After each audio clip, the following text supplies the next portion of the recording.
ዘበኛው ናታና ዳጣ ባሉበት ደርሶ መቶትም ነበር። ወይዘሮ ማርታ አቤጌልን እጅ ስጪ ካልሆነ አባትሽ እጅ ይሰጣል ስትል ጠይቃትም ነበር። አቶ ደረጀም የሚነጋገሩትን በር ስር ሆኖ ያደምጥም ነበር። ነገር ግን የአቤጌል ምላሽ እንደተጠበቀው አልነበረም። ዳጣ በአቤጌል ተግባር እጅግ ተናዳ አባቴ ከታሰረ እኔ ራሴ ወንጀለኛ ነኝ ስል እሱን ነፃ እንዲወጣ አደርጋለሁ እጄን ሰጣለሁ ስትልም ነበር። ሰላም ሰላም እንደምን አላችሁ ውድና የተከበራችሁ የዚህ ቻናል ቤተሰቦች በያላችሁበት ምድር ጫፍ ሰላም ጤና ደስታ ይብዛላችሁ። እንኳን ወደዚህ ቻናል በደህና መጣችሁ እያልኩ ለመላው የክርስትና እምነት ተከታዮች እንኳን ለፋሲካ በዓል ለትንሣኤ በዓል በሰላም አደረሳችሁ አደረሰን። ይህ የዮሃና ዩቲዩብ ቻናል ነው። ለቻናሉ አዲስ ከሆናችሁ ሰብስክራይብ በማድረግ ቤተሰብ እንድትሆኑ ግብዣዬን አቀረብኩ።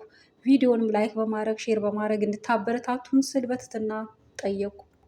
አቶ ደረጀ አቤጌልን ሲጠይቃት ነበር። ከተግባሯ የተጸጸተች ከሆነ የተማረች ከሆነ እጅ እንድትሰጥ ካልሆነ ደግሞ እኔ ራሴ እጅ ሰጣለሁ ሲል አቋሟን ለማወቅ ባደረገው ጥያቄ አቤጌል ግን አሁንም ባለችበት ናት። ማለትም በሰራችው ስራ አልተጸጸተችም። ይባስ ብሎ ምንም ነገር ጥፋት የሚባል አላጠፋውም እያለችም ነው። በአንድ በኩል ደግሞ ያው ሊገለኝ የመጣውን ሰው ነው የተከላከልኩት በመግደሌ እንግዲህ አስቤ ባላደርግም አስቤ እንዲሞት ፈልጌም ባይሆንም ነገር ግን ሊገለኝ መጣ ስከላከል በዚህ አጋጣሚ ሞተ።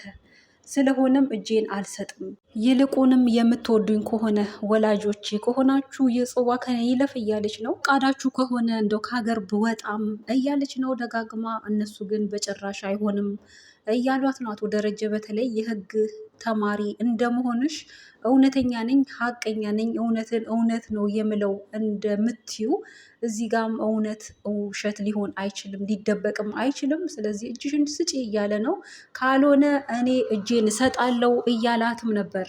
የዚህን ጊዜ የእሷን አቋም ለመመልከት ነው። ምናልባት እኔ እጄን እሰጣለሁ ሲል አይ በቃ አንተ ከምትሰጥ እኔ እሰጣለሁ በቃ ብላ እንድትመልስለትም ጠብቆ ነበር። እሷ ግን በጭራሽ እንዲህ አይነት መልስም አልሰጠችም። በዛው ድርቅናዋ፣ በዛው ግትረኝነቷ፣ በዛው አቋሟ እንደጸናች ነው።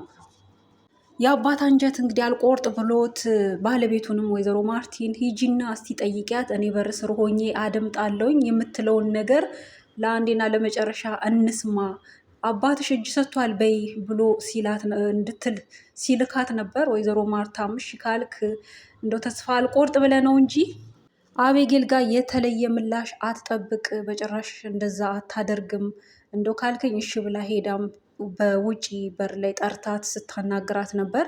አባትሽ እጅ ሰጥቷልም ስትላት ነበር። ስለዚህ አባትሽ ታስሮ አንቺ እንዴት ነው የምትተኙ? ይልቁንስ እንሂድና ፖሊስ ጣቢያ አንቺ እጅ ስጪ እያለቻትም ነበር።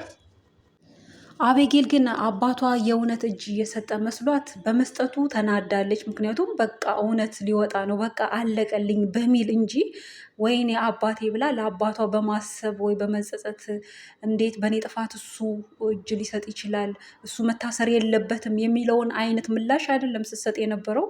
ይልቁንስ እውነቱ ወጣ በቃ ካሁን ተጠይቆ እሱ እንዳላደረገ እሱ ወንጀለኛ እንዳልሆነ ሲታወቅ እኔ መታሰሪያ አይቀርም ስትል ያው ጭንቅላቷን ይዛ ስትናገር የነበረው ያንን ነበር።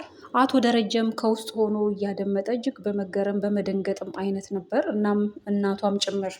በሌላ በኩል የአባትነት ጣዕምን አይታ ያላደገች ዳጣ፣ በጎዳና የኖረች ያደገች ዳጣ ግን በአቤጌል ተግባር እጅግ ተናዳ እንዴት አባቴ እጅ ይሰጣል ማለትም አባትሽ እንዴት እጅ ሊሰጥ ይችላል? በሱ እጅ መስጠት ትንሽም እንኳን ቅር አትሰኝም ወይ? እንዴት አንቺ ተግብረሽ እሱ እጅ ሊሰጥ ይችላል? ወንጀለኛ የሆንሽው አንቺ እያለሽ እንዴት ደግሞ እንዴት ነው እንዲያለ ምላሽ የምትሰጭኝ? ብላ እስከ ዛሬ እንግዲህ ተስፋ ቆርጬብሽ አልነበረም፣ እስከ ዛሬ ድረስ በዚህ ልክ አልቆጥርሽም ነበር። አሁን ግን ይህ የመጨረሻ ነው። እንግዲህ ከዚህ በላይ ምንም ነገር የለም፣ በጣም አፈርኩብሽ በሚል ነገር ግን አባቴ እጅ እየሰጠ ከሆነ እኔ ነኝ የገደልኩት ስል እኔ ነኝ ወንጀለኛ ስል በአባቴ ቦታ እኔ ልታሰር እሱ እንዲፈታ አደርጋለሁ ብላ ተነስታትታ ስትሄድ አቤጌል እንዴት እኔ እንኳን ልጅ ሆኜ እንደዚህ አይነት ነገር ያላልኩ እሷ እንዲያለች ብላ እንኳን ሳትጸጸት እንግዲያውስ ይህ ጥሩ ነው ስትል ማለትም ዳጣ እጅ የምትሰጥ ከሆነ አባቴ እንዲለቀቅ እኔ ነኝ ወንጀለኛ ብላ እንዳለችው ማለትም እጅ የምትሰጥ ከሆነ በዛውም አባቴ ይፈታል፣ ከዛ እኔ ነፃ እወጣለሁ የሚል ሀሳብ ሁሉ እንግዲህ እስክታስብ ድረስ በዚህ ልክ የወረደ ማንነት ነው እንግዲህ በዚህ ልክ ራስ ወዳድ ከልክ ያለፈ ራስ ወዳድነት ካራክተር ያላት ናት እንግዲህ አቤጌል። እናትና አባት ያው ወላጅ ስለሆኑ ተስፋ አልቆረጡባትም። ምናልባት ትመለስ ይሆናል፣ ምናልባትም ትጸጸት ይሆናል፣ ከተግባሯም ትማር ይሆናል፣ ታስተውል ይሆናል እያሉ ሲሉ እሷ ግን በጭራሽ ወደ ማስተዋልም እየተመለሰች አይደለም። እናም ራሷን ነፃ ትክክለኛ አድርጋ ነው የምትቆጥረው። ይህን የሚያህል ወንጀልም ሰርታ ወንጀል እንደሰራ ሰውም አይደለም እየሆነች ያለችው። እናም አቶ ደረጀና ወይዘሮ ማርታ እንግዲህ የልጃቸውን ገበና ጉዷን ሸፍነው ነው ያሉት። ምናልባት በራሷ ጊዜ እጅ ትሰጣለች በሚል ነገር ግን እሷ እንዳሰቡት ስለ አይደለች። ከዚህ በላይ ይህንን እውነት ደብቀው የሚያቆዩት አይመስለንም። በራሳቸው ሄደው እሷ ካልሄደችም በራሳቸው ሄደው ይህንን ነገር ለፖሊስ እንደሚያሳውቁ ነው። ምክንያቱም እዚህ ጋር የጠፋው የሰው ነፍስ ነው፣ ሰው ነው በዛው በግቢያቸው እየቀበሩት። ይህ ደግሞ ለእነሱም ለሕሊናቸው ምንም እረፍት ሰላም የሚሰጣቸው ነገር ስላይደለ ራሳቸውን በዛ ቦታ አድርገው ቢያዩ እንደውም አቶ ደረጀ ለአቤጌል እየነገራትም ነበር ራሷን በዚህ ቦታ በልጁ ቦታ አድርጋ እንድታይ በዛ ልክ እንድታስተውል ወደ አይምሯ እንድትመለስ እንድትጸጸትም እየመከራትም ነበር። እሷ እንግዲህ የደረቀ ቆዳ ምንም ከደረቀ በኋላ ያው ሊታጠፍ አይችልም። እንደዛ ነው የእሷ ባህሪ።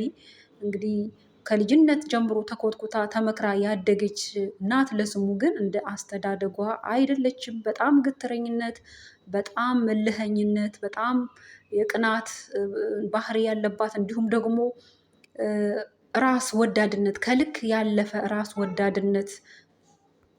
በሌላ በኩል ናታንና ዳጣ እዛው ክፍላቸው ሆነው እንግዲህ እንደ ወትሮ ሲነጋገሩ ምን ሲሉ ወይዘሮ ማርታ የናታንን ክፍል አንኳኩታ ደርሳባቸውም ነበር። በዚህ ውድቅት ምሽት እዚህ ክፍል ወንድ ክፍል ምን ትሰሪያለሽ ስትላትም ነበር።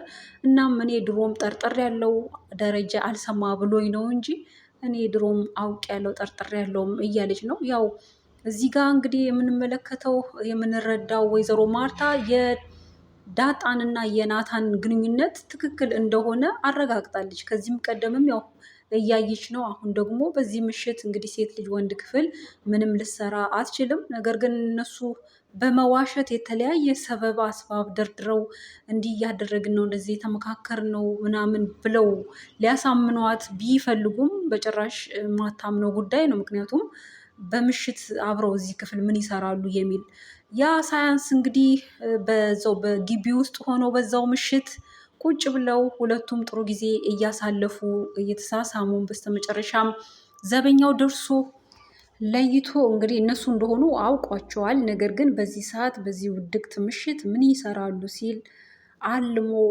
በዛው በያዘው ዱላ ናታንን እንግዲህ ወገቡን ብሎት ነበር። በዛ ሂደት ነው ድራማውም ተጠናቆ የነበረው። እንግዲህ ይህ ዱላ ናታን ላይ ካረፈ ያው እንደሚጎዳው ነው። እናም ደግሞ ለምን ሆነ ሲባል ደግሞ እንደዚህ አይቻቸው ነው ብሎ ለወላጆች ማለትም ለአቶ ደረጀም ለወይዘሮ ማርታም ተግባሩን ያደረገውን ነገር እና ለምን እንዳደረገም እንደሚነግራቸው ነው። እናም በዚህ ጊዜም እነሱም ያው በዚህ ምሽት ምን ትሰራላችሁ ተብለው እንደሚጠየቁም ነው። በእርግጥም የናታን ባህሪ ጥሩ ስለሆነ አቶ ደረጀ የዳጣንና የናታንን ግንኙነት እውነት መሆኑን እንኳን ቢደርስበት ደስ ነው የሚለው። ነገር ግን ወጣት እንደመሆናቸው ገና ትልቅ ደረጃ መድረስ አለባቸው ብሎ ስለሚያስብ አሁን ላይ ግንኙነታቸውንም ቢሆን በልኩ እንዲያደርጉት ነው እንደ አባት የሚፈልገው እንጂ ያው ጭራሹኑ ሊለያያቸውም አይችልም። ግንኙነታቸውን እንደሚደግፈው ነው ለናታን ካለው ክብርና ፍቅር በጣም አስተዋይ ልጅ ከመሆኑ የተነሳ ማለት ነው። በሌላ በኩል አቤጌል ግን በእነሱ ግንኙነት እጅግ እየተናደደች ነው። እኔ ታስሬ እናንተ ግን በሰላም አትኖሩም እያለች ሁል ጊዜ እንደምትዝተው አሁንም እየዛተች ነው። ብትዝትም ብትፍጨረጨርም እንግዲህ እሷ በሰራችው ስራ ዘብጥያ ስትወርድ እና ቅጣቷን ስትከናነብ፣ እነሱ ግን ይህ ግንኙነታቸው ሰምሮ መጨረሻ ያው አንድ እንደሚሆኑ ነው የምንገምተው። በዚህ ክፍል የዳሰስነው ይህንን ይመስላል። ቀጣዩንም ክፍል በቀጣይ ይዘን እንቀርባለን። ቪዲዮን በማየት እስካሁን አብራችሁ ስለቆያችሁ ከልብ አመሰገንኩ። በያላችሁበት ቸር ቆዩን። ሰላም ለምድራችን።